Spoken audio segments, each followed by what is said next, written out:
ठाण्यातील टीडीआर घोटाळा प्रकरणावर मंत्री गणेश नाईक यांची प्रतिक्रिया समोर आली आहे।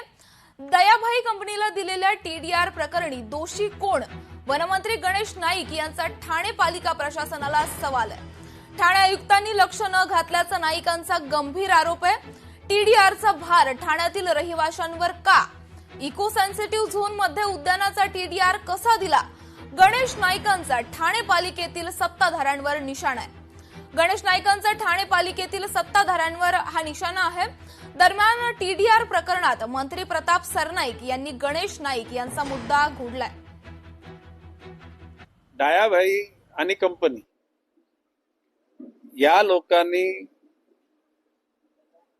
महसूल विभागाच्या सहाय्यक आयुक्ताला कन्व्हिन्स केलं किंवा त्यांनी त्यांची बाजू मांडली आणि त्यांनी तिथून ऑर्डर घेतली की या लोकांना टीडीआर द्यावा। ती ऑर्डर महापालिकेच्या आयुक्तांपर्यंत पोहोचली। आयुक्तांनी त्याच्यावर लक्ष घातलं नाही आणि म्हणून ती दयाभाई आणि कंपनी, काही ठिकाणी दयाभाई आहे, काही ठिकाणी दयाभाई आणि कंपनी, म्हणजे थोडंसं कन्फ्युजन करण्याचा तो प्रकार आहे। तुम्ही तपशील अधिक तपासून घ्या। टीडीआर म्हणजे काय? क्षेत्रफळ वाढणार, क्षेत्रफळ वाढणार म्हणजे फ्लॅट वाढणार, फ्लॅट वाढणार म्हणजे लोकसंख्या वाढणार। मग ठाण्याच्या जनतेने हा भार का सहन करावा?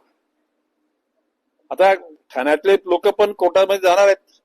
आमच्या नवी मुंबईमध्ये कॉन्शियस सिटीजन फोरम नावाचं एक ऑर्गनायझेशन आहे, ते लोकांनी सगळी तयारी केली आणि बहुतेक 4-5 दिवसांमध्ये ते रजिस्टर करतील। कुठेतरी आपल्याला काहीतरी पाहिजे म्हणून नको ती नाटकं करून अशा प्रकारची यंत्रणा राबवणं हे उचित नाही आणि ह्या गोष्टीचा फार समाजामध्ये निषेध होत आहे। आता करणारे करते करविते कोण आहेत मला नाही माहिती। आता तुम्ही पत्रकार बांधव, तुम्ही जागृत आहात, तुम्ही शोधा आणि ज्याचं बिल असेल त्याला स्टिकर लावून टाका, पण मी या गोष्टीच्या विरोधात आहे। त्या पद्धतीनं तो टीडीआर दिला गेला, तो माननीय सुप्रीम कोर्टाच्या आदेशानुसार दिला गेला।